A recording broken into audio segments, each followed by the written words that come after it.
This is BYU Sports Nation, brought to you by the BYU Store, simulcast on BYU TV and BYU Radio. Now from Studio B, your hosts, Spencer Linton and Jason Shepard. BYU Sports Nation is live on a Friday. Your day-to-day play-by-play in Studio B, presented by the BYU Store, official outfitter of BYU fans everywhere. It is February 11th. Wherever and however you're connected, great to have you with us. I am Spencer Linton, teamed up with my favorite BYU football fan of the 1946 Cougar team, Jason Shepard. Look, I know it all. I've got all their autographs. Saw all their games in person. Boney Fuller was outstanding in 1946. Boney Fuller was fantastic. I mean, he really living up to the hype that season.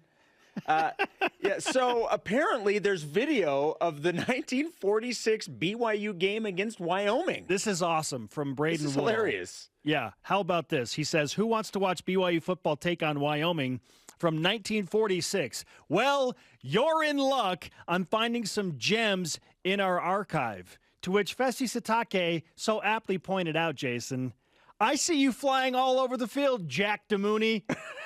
Old Uncle Jack. That's my nephew, Jack, doing work in 1946. This is crazy footage, man. I didn't realize that there was footage of 1946 games. So this is pretty cool. Oh, man. The fact that you could watch that game, that's awesome. You see the old cars on the track around the stadium. It's fantastic. By the way, have you ever experienced a BYU-Wyoming game in Laramie? I have never had the pleasure of watching BYU football take on the Cowboys in Laramie. Okay, so I've done it one time. And that was enough? 2001. So I'm at 1320K fan, and it was not part of our job description that we would go to cover them away. But I wanted to go, so we went to cover them. We just drove to Laramie, and then we covered the game. Everything. Now, look, I'm saying this by my own experience, okay? I'm not saying every game is this way. Everything I heard about what Laramie, not Laramie, because I've been to Laramie many times, what a BYU-Wyoming game in Laramie was going to be about lived up to every bit of it. It was nasty. They do not like BYU. It was memorable. The good news is BYU won, which was fun. So, and then a couple of guys tried to start a fight with some of the BYU coaches, which was kind of funny. This is the point of the show where we bring up the quote from Lavelle Edwards, where he said, I would rather lose and live in Provo than win and live in Laramie. Amen, Lavelle. Amen, brother. Here's your show lineup. Sadly, not featuring any 1946 BYU Wyoming football highlights after this discussion. But we do have the idea that BYU men's basketball may have turned a corner last night, Jason. Where do they go from here? Have they indeed flipped the script after surviving a white-knuckle survive and get out of their win at LMU? Plus, on Super Bowl weekend, why not talk with a Super Bowl champion? Jason Buck, former Cincinnati Bengal and member of the Washington football team, discusses his multiple experiences in the big game. He's in L.A. for a Bengals reunion. Yes, he is. He'll discuss the BYU football future as well. And don't forget freshman phenom Mix Ramanis of BYU men's volleyball in studio to preview a top 15 weekend series showdown. We got a loaded show, my friend. Let's get to your Friday headlines. By the way, are we going to discuss you sticking it to me by wearing the Bengals jersey today? We have not talked about that game since you have been back. Well, I watched the end of the game in Cancun, Mexico, in Spanish, and Los Bengals did not disappoint. Okay, all right. It was muy bueno. Okay, I'm sorry I brought it up. Muy bueno. I'm sorry I brought it up. Let's talk about more important things like BYU men's basketball getting the overtime win at LMU 83-82. Lucas trying for some room. Seneca Knight goes baseline. 1 second. Knight had a shot blocked, but a foul called. A foul called. And they're going to have to put a little time on the clock, but that whistle could decide this game. It wasn't the whistle that decided it. It was the clutch free throws for Seneca Knight. Yes, Made the first, missed the second on purpose. The other end was a heave that came nowhere close to the rim. BYU gets the win. Fusina Traore, Tijon Lucas, Gideon George, all fantastic. Fus with 19 points, 12 rebounds, and 4 blocks. Tijon Lucas was huge when BYU found itself down 17. He had 17 and 9 assists in his return back. And Gideon George, 18 points, 5 rebounds. He was also 4 of 7 from 3. The road trip continues in Malibu on Saturday against Pepperdine. Listen on BYU Radio, 10 Eastern Time. The result of the BYU women's basketball game was nothing close to the nail-biter that the men faced against LMU. BYU, the ladies dropped 104 points in a They're so good. 51-point win over the Waves. Yep, 104 points, Jason. Paisley Johnson had, I used to say Paisley Johnson Harding, 22 points, 3 rebounds, 2 assists, 2 steals. Shaylee Gonzalez was the star of the game. 16 points, a career-high 13 assists. She had 4 steals, Jason, 6 rebounds. I know you're a big plus-minus guy, right? Love it. Paisley was plus 49. Is that good? In 23 minutes. Yeah, she's In just a little over half the game. stitches and all. Plus 49 for Shaylee Gonzalez. Yeah. Paisley Harding was amazing. By the way, Lauren Gusson was named one of 10 finalists for the Katrina McLean Award. She had a quiet double-double last night. The McLean Award is given to the top power forward in women's college basketball. So already she said, hey, I'm one of the top 10 best. BYU and Jeff Judkins, he got his 450th career win in season number 21. They'll head to St. Mary's and face the Gales in Moraga tomorrow to keep things rolling. First place in conference. Number 11 men's volleyball hosting number 14 UC San Diego tonight at 9 Eastern, and then tomorrow night at 9 Eastern as well. You can watch on BYU TV and the BYU app. We will talk with Mix Ramanis coming up a little bit later on the show. 18th ranked BYU Gymnastics travels to Boise for a second meeting in a row with the Broncos. The Cougars outlasted Boise State last week in the Smithfield House. They'll try and score big on the road. And those road scores matter a lot when you're compiling a national qualifying score. 9 Eastern tomorrow. You can watch on the Mountain West Conference Network. Softball falls to UNLV 5-3 in the season opener in the Rebel Classic in Vegas yesterday. Cougars will play a doubleheader today. They're facing Cal State Bakersfield actually right now, then Hawaii at 2:30 Eastern time. The matches will be streamed live on YouTube. You can get that link by going to the BYU softball schedule page. A shout out to BYU men's and women's tennis. The women's team hosts Weber State and Fresno today. The men's team will host Boise State. Good luck to the Cougars on both sides. Live streams available on BYUCougars.com, and those matches you can watch right after you're done watching BYU Sports Nation. Yes, well played. Track and field participating in day one of the Husky Classic and the Texas Tech Shootout today. The Texas Tech Shootout starts at 4 Eastern. You can watch that on ESPN+. The Husky Classic starts at 5 p.m. Eastern time, and there is a live stream on BYUCougars.com. All rise and shout. It's time for What's Trending. You're talking about it, and so are we. It's What's Trending on BYU Sports Nation. What's Trending presented by Bodyguards, protection for a life worth living. And today we are discussing turning the corner. Has BYU men's basketball indeed turned the corner? Flip the page. Are they over the 4-game losing streak? Are they out of the murky mire, whatever you want to call it, the cellar? Have they moved out of this and rediscovered fun and winning, Jason, after surviving a real threat from LMU, which, let's face it, had BYU lost that game last night, they'd be on the outside looking into the NCAA tournament. Jason, have they turned the corner? Look, I don't know if we'll know the answer to that until maybe Saturday. See how they come out against Pepperdine. Here's what I do know. It was an unbelievable victory, one in which BYU absolutely had to have. This is what I think gave me the most enjoyment was, look, BYU going into that game, riding a 4-game losing streak. Things are not going well. Everybody's hearing about, what's going on with BYU, and things just aren't working, right? BYU then in the second half finds itself down 17 points. With all of those other things that this team was dealing with, when you're down 17 points, there's not many teams that are going to come back from that. So what BYU showed me was that they are willing to fight. They did exactly that. And quite frankly, that 17-point deficit was wiped away quite quickly. Tejon Lucas was instrumental. He took the game over in that early in that second half when BYU found itself down 50-33. So for me, that gives me the most hope that they have turned the corner, is because any other team, you can understand. You've lost 4 in a row, things are not going well, and you're down 17 points in the second half. A lot of teams would just pack it in. BYU did not do that. They fought, they came back, and they got the win. That's what lets me know they're on the right track. Tejon Lucas did what a senior leader is supposed to do. And he played like a young man that has not been to the NCAA tournament before and wants to get there so badly for the first time. Didn't get to experience it when he played at Illinois. Didn't get there when he was at Milwaukee. Had his heart broken. BYU was pacing for a sure thing tournament bid. And they're down 17, Jason, and staring right into the heart of a situation where BYU is going to play themselves out of the field.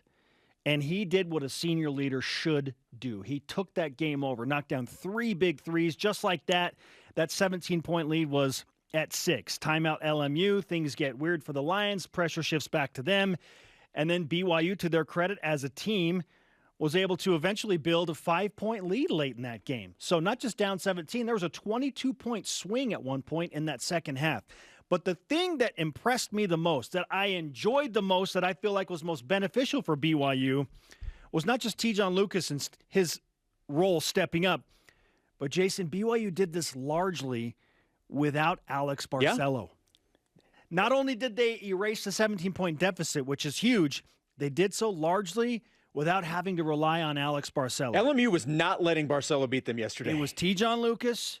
It was Seneca Knight. It was Gideon George. Trevin Nell made some huge three-pointers to help his confidence out. And Fousseyni Traore, as you pointed out, had a huge game statistically, 19 points and 12 rebounds. It was everybody else. This was an absolute had-to-have team win.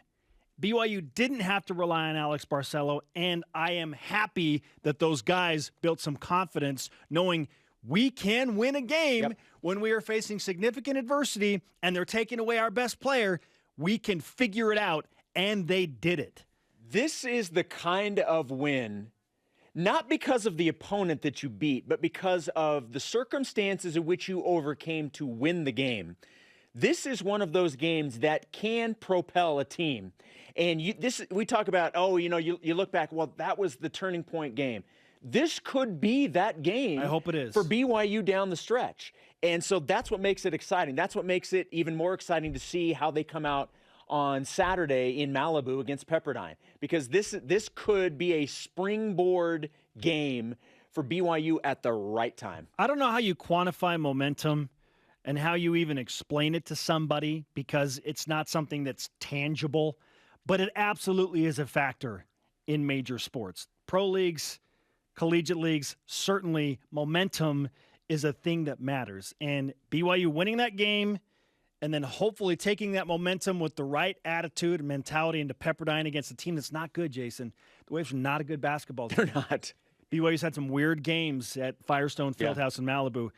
BYU needs to play hard and play well and show everyone, including themselves, that they are over this mental hurdle. And I think that when you do that, you can't help but ride that wave of momentum for better things. No pun intended. No pun intended. We're all relieved, but I'm also enthused. And I'm just so happy for Seneca Knight, Jason, who went through a personal family tragedy, got some terrible news before the game. For him to hit the game-winning free throw and make some huge threes, he's had his ups and downs. There's been some situations in the locker room with players where it wasn't the best locker room in America, Jason. This is the type of game and win and scenario that can bring that feeling back to becoming the best locker room in America. I know it sounds dramatic, but I am buying in on that. This is the type of win that does that. You just saw the resume, BYU number 50 in KenPom and net. Yeah, the win over LMU doesn't do a lot for their metrics. Team Rankings has them as the 24.3% chance of getting in. Bracketology, last team in, Shep. Last team in, but they're still in. That's the important part. All right, coming up, are old school BYU football posters making a comeback? Well, they are on this show. And former BYU football star, Super Bowl champion Jason Buck joins us live from L.A. It's a Bengals reunion, Jason. I know you're super excited about it. So pumped. Talk to you next.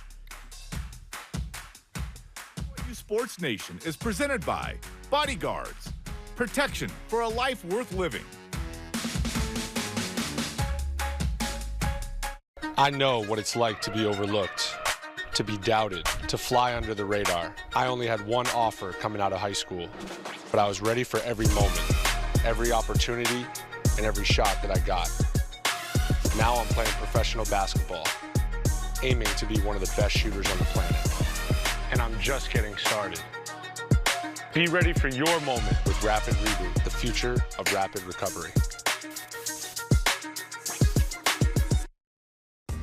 BYU Food to Go's convenient location at 2191 North Canyon Road in Provo makes bringing popular BYU foods to your next event easy. Everything's ready when you need it at the drive and load pickup. You drive in and they load no matter the weather. And stop in the on-site creamery for great BYU chocolate milk and ice cream. BYU Food to Go, bringing campus to your table. Call for details, 801-422-5001.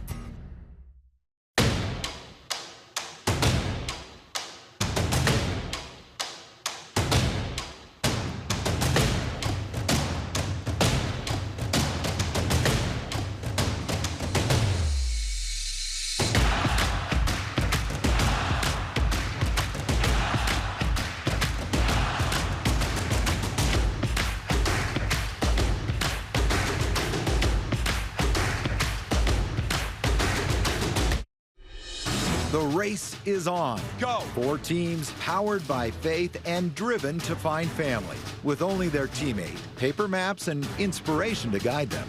Where are you? The contestants race for the ultimate prize. I am one step closer to knowing who my father is. The chance to meet their blood relatives and discover more about who they are. Relative Race, driving families together.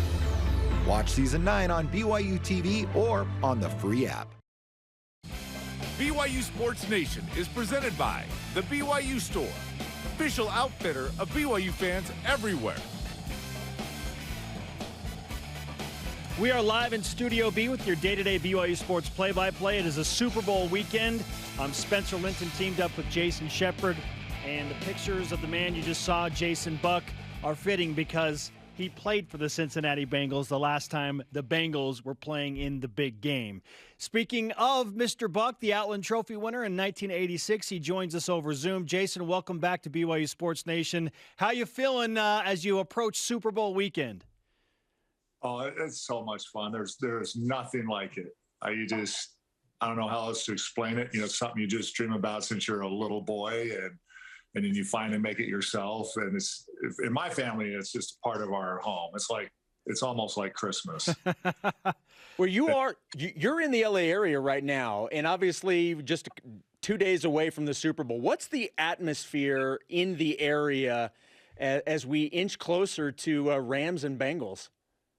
All the excitement's going on. I'm staying with a good friend here in Anaheim Hills for the weekend, and then the downtown, you know, where the atmosphere is, where the football SoFi Stadium is, it's nuts. You've never seen anything like it. The spectacle, everybody needs to experience it once in their life. It's been 33 years since the Cincinnati Bengals played in the Super Bowl. As I noted just a moment ago, you were part of that Bengals team with Boomer Esiason and Ickey Woods. Are you approaching some type of reunion? What's happening with the Bengals and the Who Dey Nation as you gather in L.A.? Yeah, the Bengals, you know, Katie Brown, who's really running the team now. She was like just out of college when I was playing there. And so we knew the whole family, right? The Brown family. Paul Brown was still alive when I was playing. She's doing a great job getting us all together. They offered all the legends the ability to buy tickets and come to the game. So we're going to be sitting in a section together with a lot of the Bengal legends. And we got a little reunion before the game. We're going in the stadium a few hours early, with the Bengal organization, and we'll all be in there milling around. I'm going to get to see a lot of people. That's why I came down early, was I wanted to, be able to get around and see a lot of my good friends and bump into people and have little reunions. I know the Super Bowl that you played in for the Bengals did not end the way that you would have wanted it to. Take us back to that game. What was that experience like for you and your team back then? Gosh, it was just, to tell people about it, it's so much more than just a game. Because for you as an athlete, I started out in, Michigan at 6 years old, telling people, my dad, that I was going to play in the Super Bowl someday, watching the Kansas City Chiefs and the Vikings play in Super Bowl IV, if you can believe it.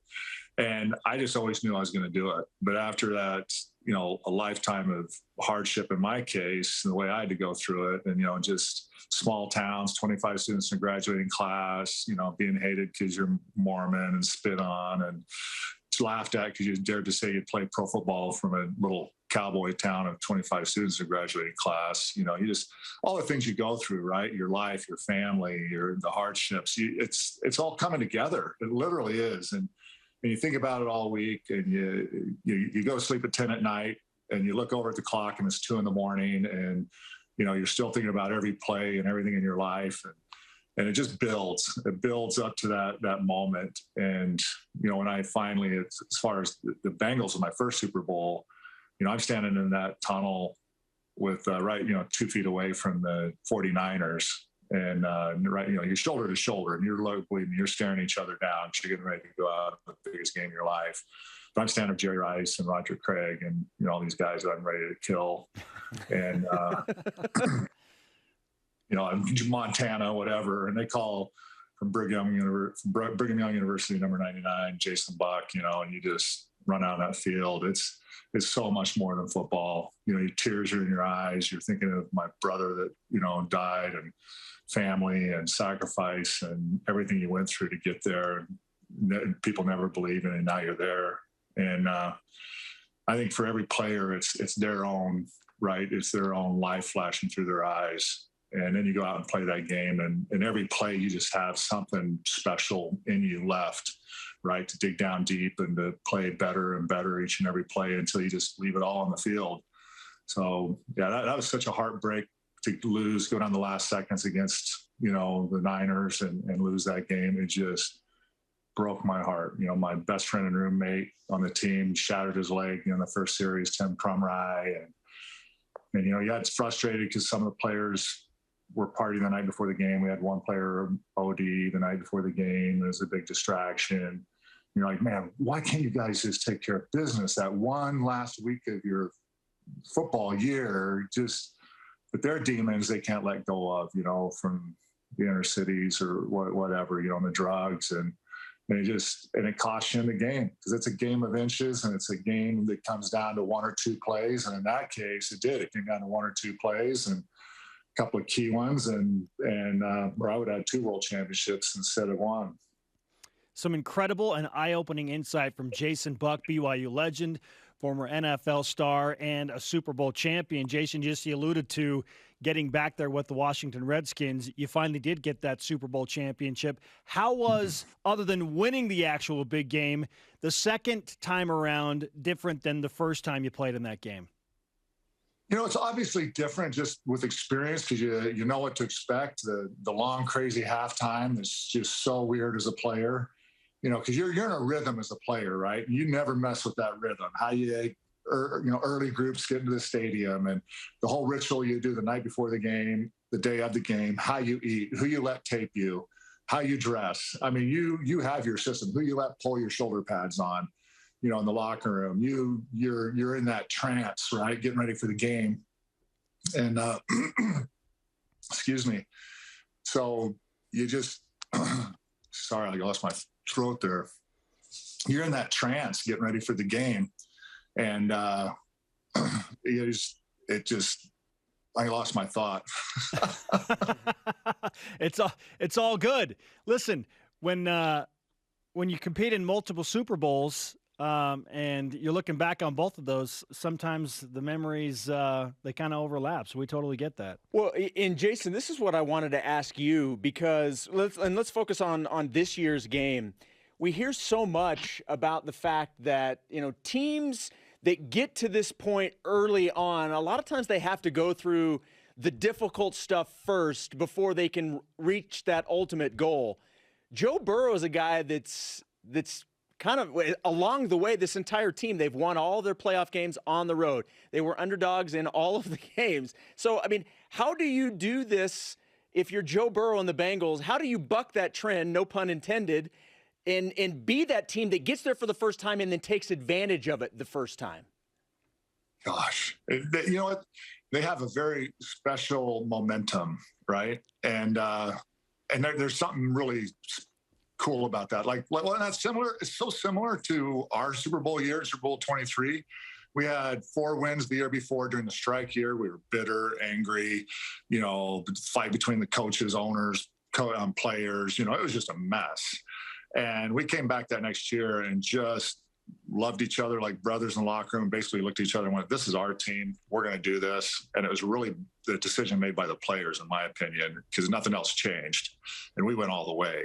So I think they have something special like that again. I think they're, they don't have the experience. And that's what I was going to say when I lost my thought was, we talked about the Redskins. We had huge experience going to that game. And we took care of business, and Buffalo were out, partying and dinking around and showboating in front of the cameras and causing controversy and, not acting the same around town. And the Redskins were taking care of business with Joe Gibbs, and it showed in the game when, we dominated that football game.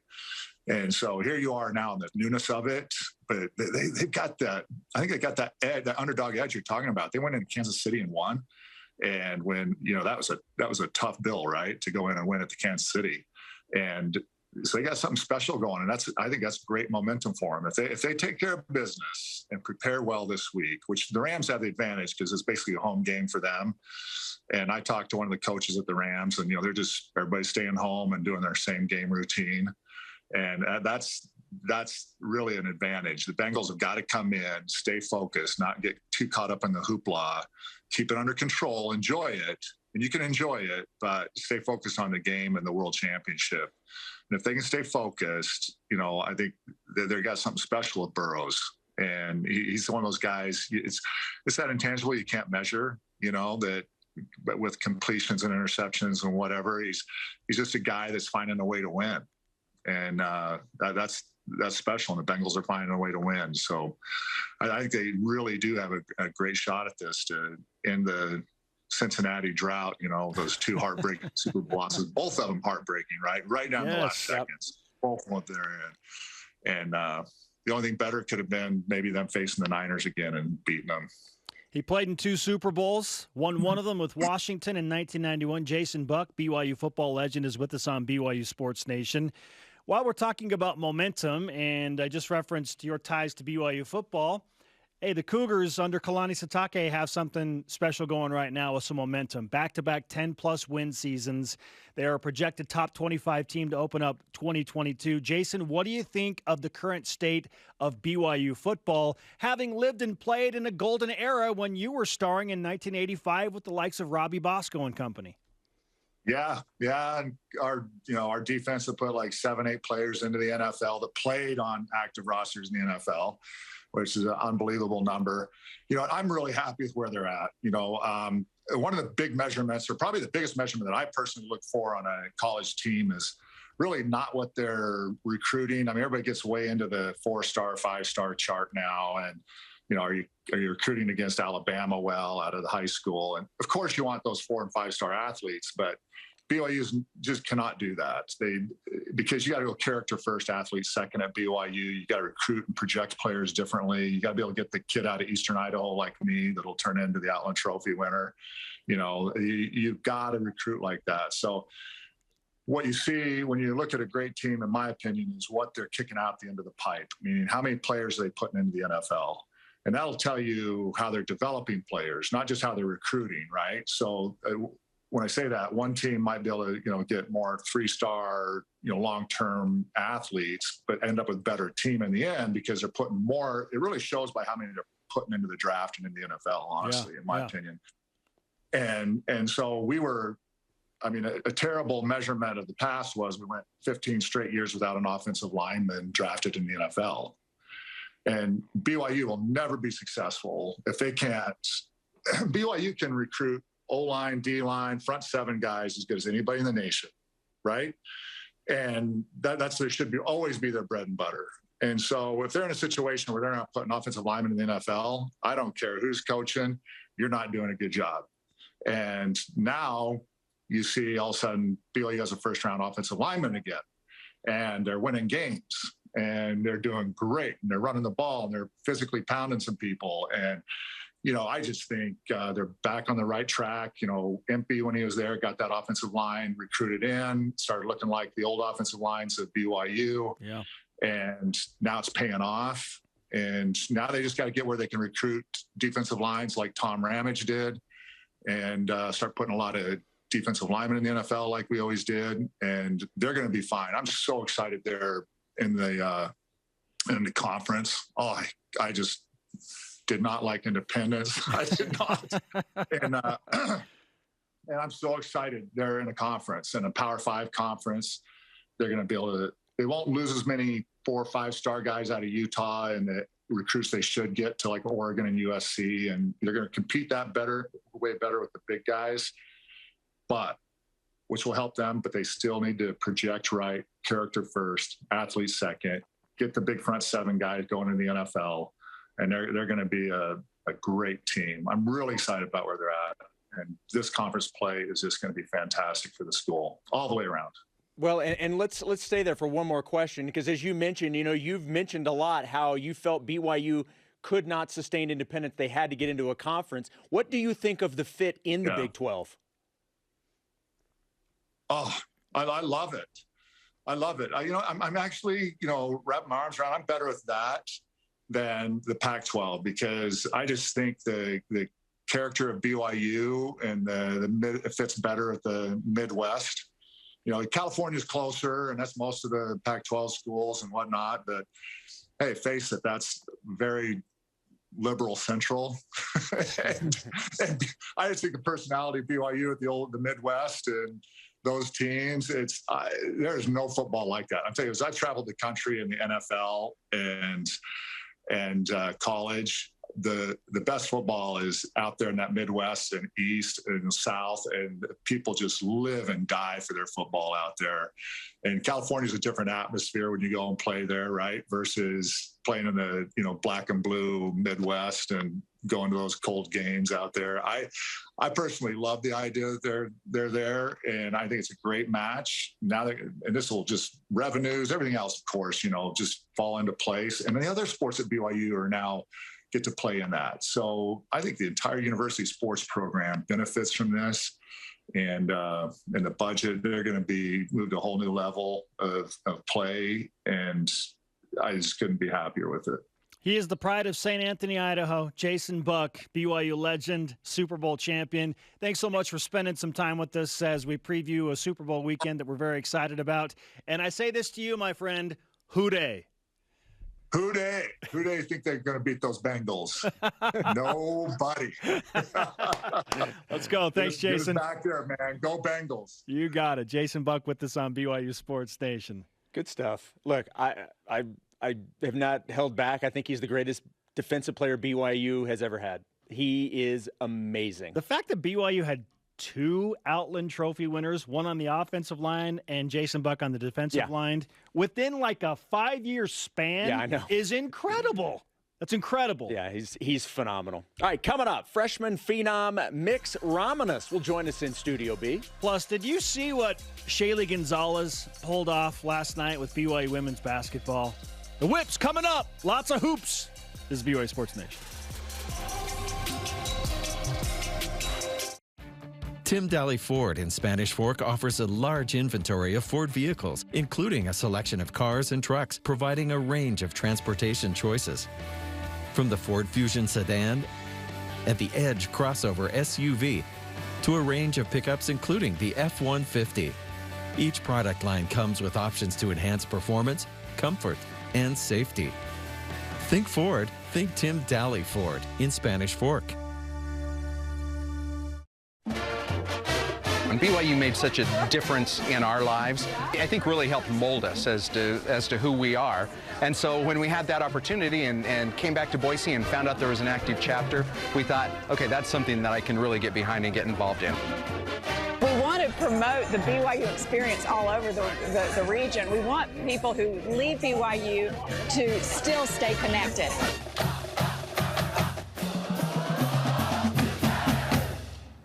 Hi, Spencer Linton here, letting you know when your company joins the BYU team as a corporate partner, your brand can be featured in sports programming on BYU TV and BYU Radio. In addition to all of the great games, you can be part of the BYU coaches shows, place your message in Countdown to Kickoff, basketball pre- and post-game shows, and each weekday on BYU Sports Nation. We invite your team to join ours and become a corporate sponsor of BYU Athletics. For details, email sponsorship@byu.edu today.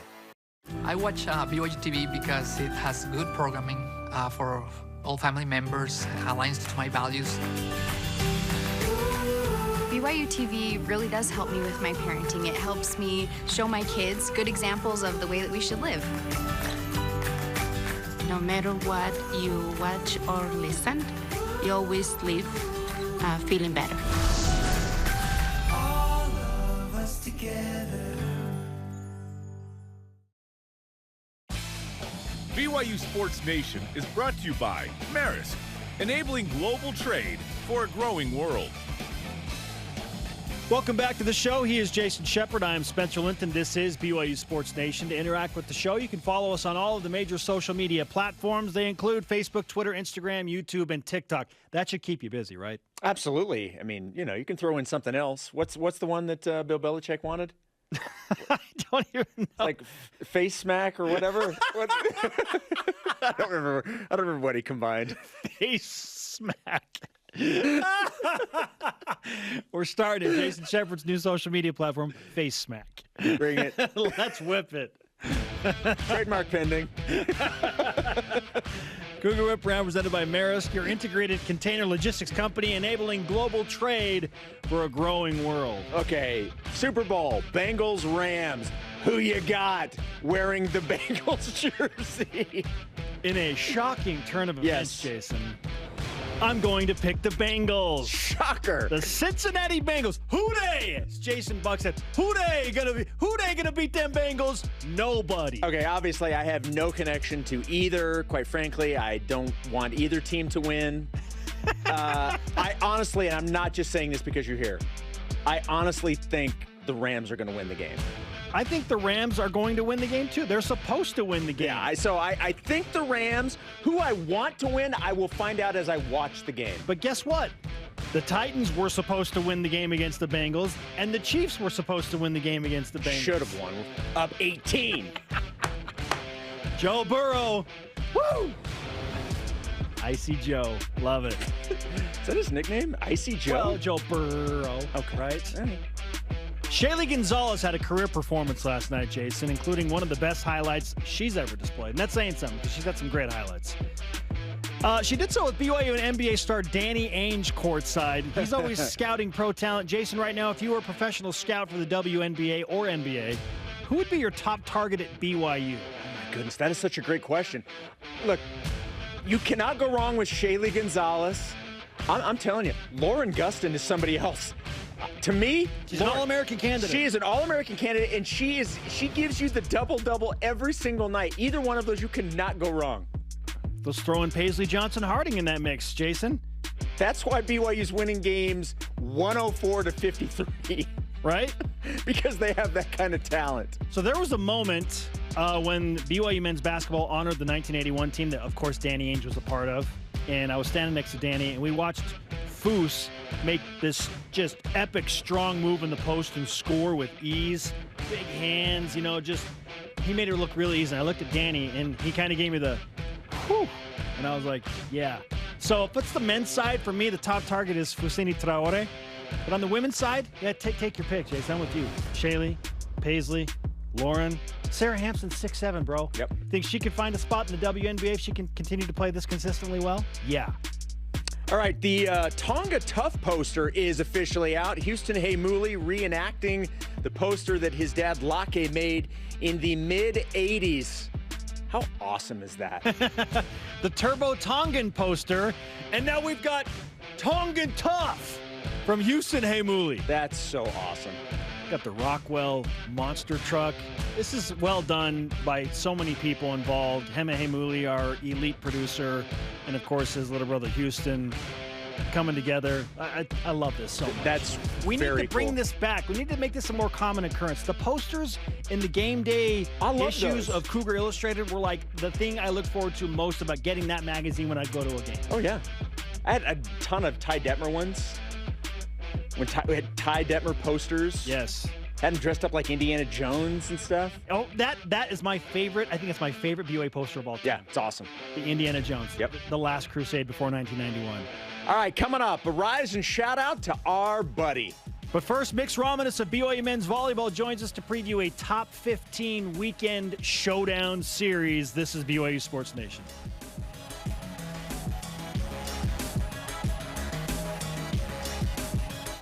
Those who leave the most meaningful legacy seem to be the ones who never intended to. The same person who loses himself seems to be the same that finds himself. And why? Well, they give the best of who they really are with no thought of return. Find a cause you can put your heart into, my son, in which to lose yourself. I started the Deseret Donor Advised Fund for this reason. Because in the end, my greatest legacy is you.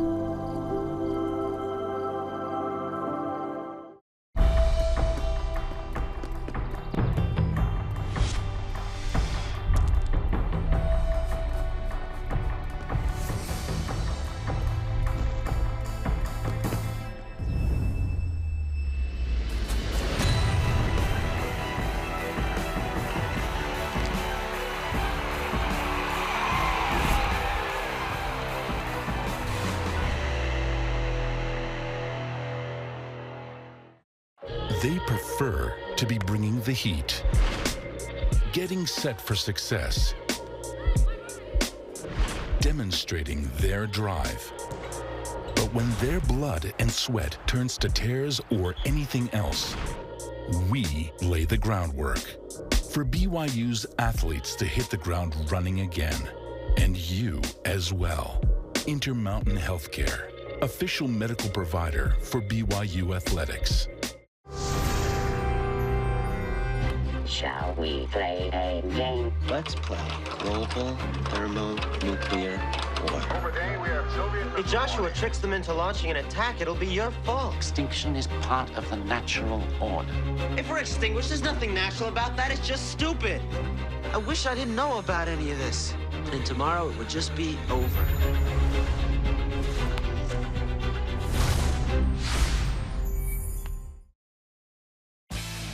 BYU Sports Nation is presented by the BYU Store, official outfitter of BYU fans everywhere. BYU Men's Volleyball hosting UC San Diego. The Tritons in town for a couple of matches this weekend. You can watch both of them live on the BYU TV platforms. Jerem Jordan, Steve Allen, Kiki Solano on the call. Speaking of BYU Men's Volleyball, we welcome all of you back to BYU Sports Nation live in Studio B. And we also welcome in a key freshman phenom from BYU Men's Volleyball, Mix Ramanis. Mix, welcome to BYU Sports Nation. Appreciate it, guys. Thanks for having me here. Hey, great to have you. I know Jerem Jordan is clearly a big fan of yours. He's not with us today. You know, he calls all the matches. How much BYU volleyball did you watch with Jerem and Steve on the call before you actually showed up on campus? I don't think any at all. Wow, really? Yeah, so how much of a knowledge of BYU men's volleyball did you have? Sorry, no. I thought you meant like with them. No, but I just on TV. Yeah, just on TV. A few games. I mean, I mainly watched it on YouTube. I used to always scroll through YouTube just watching volleyball games like BYU, like any college or any pro team. So, I mean, I've watched plenty of games, but live, I really haven't. To be completely honest. So what's your story on how you came to BYU? Was BYU the school that you always wanted to go to? What was your story that brought you here? Well, at the time in club, I wasn't the best player, and BYU gave me a good chance because I showed up for this tournament called HP High Performance. So after that, I was like, okay, I got BYU, and my other top school was Hawaii. But at the moment, I was like, I just considered the two most important things, like volleyball and academics. And I feel like BYU was undefeated in both those aspects. Like, I had friends on the Hawaii team, so I was like kind of debating a little bit. But in the end, I was like, dang, BYU is the place I got to be, because I was like with my friend David, and just all the signs just showed to here. Well, look, when the scenery is the same, you go with the better school, and that was BYU, right? Oh, yeah, definitely. I'm a big mountain guy, you know? Oceans, Hawaii is amazing and all, but listen, you lived in California. You've been by the ocean. Yeah. You got to come to the Wasatch Front and stare at those mountains. Oh, yeah, for a little bit at least. Mix Ramanis is with us on BYU Sports Nation. So how old were you when BYU became the legitimate place that you wanted to play your college volleyball? I mean, I've always been in debate because, like, when I actually got the offer to come here, it was just kind of surreal because, like, wow, it's BYU, like, the crowds. And, like, I have friends who've been like, oh, my gosh, BYU, like, Taylor Sander, Ben Patrick, all these guys. Always freaked out about it. But, like, when I got it, I'd say I was about, like, 16, like, 17 when I was, like, this is the place I want to be. Like, I always debated it, but, like, around 17. What's that like for you, knowing that the history you just brought up is one that's storied and features 3 national championships, and your head coach won a national championship at BYU? So what's that like for you now to be in the Smithfield House and producing the energy and the big plays and the big hits? It's crazy. Like, I cannot describe it. Like, I never experienced such, like, hype before in a volleyball game, because at my high school, at my club, I was never the crowded court, and the high school was never packed except for, like, championships. But Field House, oh, my goodness. That's a whole different story. Being, like, generating it, like, looking around, seeing the guys all getting, like, Davide going crazy. Oh, my gosh. He's, like, always turns around, looks at the audience, and goes, like, ah, and they all yell back. It's just insane. What have you learned from a guy like Davide? Like, I'd say mentality. Like, he came in this year. Well, I've had the mindset of just, like, working hard, getting to it, and, like, seeing how such, like, a role model player coming in and then just, like, focusing and starting to grind, and just it gives you a whole new sense of grind. And, like, when you're on the court, him always being composed no matter what. Of course, some emotions arise, but, like, I'd say the composure on the court and the grinding mentality was 2 things that kind of stuck out to me from him. Let's talk about the grind, because it feels like this season has very much been that. Yeah. I mean, you have had to work for the victories that you have picked up. A lot of these have gone 5 sets, extra points. I mean, we're seeing sets that are 32-30. It's just been a battle night in and night out for you, Mix. Why is that beneficial for a team like this that does have a lot of youth on it? I mean, again, first of all, we're young. We can move around. We can start getting the going. I think, like, with some older players, like, at some point they start doing, like, get more injured. And with us, we still get, like, we're still energized. But as a team in a whole, I believe it's kind of more of a sense of, like, fighting through it, like the ups and downs, the emotions. It's something we need as a team right now, in my opinion. So let's get to know you a little bit more. Spencer mentioned, you know, that you're from California, but you lived in a couple of different places throughout the United States. I think you said you were born in Ohio. Indiana. Indiana. You have Latvian heritage. Yes. So give everybody an idea of your background and kind of how you grew up. Well, 2 of the most important things when I grew up was this Latvian camp called Gadazeres, as we said it. It's in Michigan. Totally weird place for a Latvian camp. But That's I mean, wild. Yeah, it's just a lot of my closest friends are from there, and the reason I started playing volleyball was because of that camp. So, like, and all around, it's just about, like, it's a Latvian immersion, basically. So you just speak Latvian high school for 6 weeks in the summer, and you meet some of the closest friends of your life. And I'd say that was a huge aspect to me growing up into who I am today. And as a whole, born in Indiana, moved to Ohio, moved to Minnesota, then Massachusetts, and now California, and now Utah. So kind of all over the place. Congratulations, Mix. You've toured the entire United States. Appreciate it. Okay, we love the name. I've talked about it with Steve Vail on a live broadcast, Mix Ramanis. He's like, it just sounds like a star and name. Mix, how did you get that name, and where did that come from your parents? Well, again, it's an old Latvian name, so my parents just wanted me kind of just, like, stick to the heritage, and I'm proud of it, of course. But it was either Mix or Edward. Oh, so okay. I'm kind of happy with Mix. Edward Ramanis. Edward Ramanis, yeah. I'm with you. Yeah, I'm glad your parents went with Mix. Yeah, it's a little bit more How many funky. bad puns or bad jokes have you heard about your name? Oh my gosh, too many. Like at this point, I kind of like laugh along with them. But there's a lot of times they're like, "Hey, what's up?" Like Chex Mix or Sir Mix-a-Lot or like. I get it all. I get it all. So at this point, I'm kind of accustomed to it. Let's be honest, Sir Mix-a-Lot's actually that's pretty cool. It's pretty that one's cool. not bad. That's pretty cool. We were talking about BYU athletics posters. Yes. Like that could be a poster for Mixed Round. Sir Mix-a-Lot. Yeah. That'd be sick. We may have done something here. Yeah. So how many times? What are the different versions of people butchering your last name? Ramanis, like, do people get it correct on the first time? How many times is it pronounced correctly the very first time? Like 10%. Like always. Well, you just ask, right? Just ask. Yeah. How do you say your last name? Ramanis. Oh, okay. Yeah. And then you know, but people are just like, oh, I'm just gonna give it a whirl. Yeah. Really. Mix Ramanis is with us on BYU Sports Nation. Couple of top 15 matches this weekend against the Tritons of UC San Diego. BYU's number 11, of course, Tritons number 14. How much do you pay attention to rankings and these top 15 matchups at this point of the season? Not that much. I mean, there's still some, like, you still take, like, opinion, like, sure, they're number one. Okay, they're going to be a good team. Because if you don't just get that by, like, accident. You're going to be one of the top teams. But at this point in the season, just watching everything in the NCAA, you kind of can tell that it's going everywhere. Like, UCLA is, like, I don't know, Ball State beat Lewis in 3, and then again, Ball State won against Hawaii, and I was like, all this type of stuff. You've beaten Ball State. We've beaten Ball State, of course, but it's just there's so many changes, so many different games going on, or like wins, losses, that it's kind of just hard to tell. You just look at the team, look at what they're doing, just go on and play. Give me all the chaos, Mix. So I don't know if you know this, but when you come on the show, we give you BYU Sports Nation karma. And you're already a really good player. Okay. It helps you go next level. Oh, appreciate it. And we have a long history of proof that this thing is real. Okay. I mean, you got me excited. I'm ready for it. Huh? So go and enjoy some fantastic matches this weekend, Mix. Appreciate it, man. You got it. Mix Ramanis, Latvian star, international traveler. Great to have you with us. Great stuff. All right, coming up, 450 reasons to give a rise and shout-outs. Yeah, that's probably deserving. Plus a rare, flawless victory for me in Double Down Picks last night. This is BYU Sports Nation.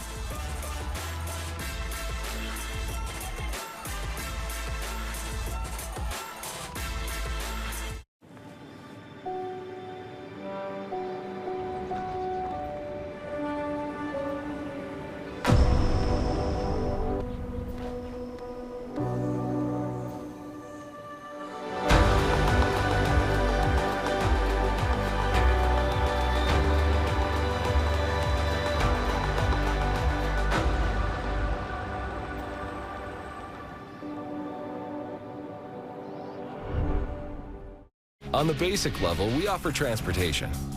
We carry 4 wheels, tailgates, and a place to rest your rump. Beyond that, we provide adventures, opportunities, and jobs well done. So perhaps our favorite offering is our full line of trucks, including the new Nissan Titan. Right off I-15, Tim Daly Nissan Southtown and the popular full-size Nissan Titan. Think Nissan. Think Tim Daly.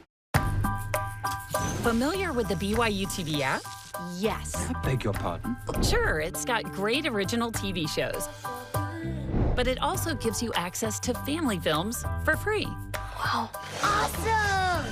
So gather around, grab some popcorn, and let us do the rest. It'll be fun. Watch some of your favorite films anytime, anywhere.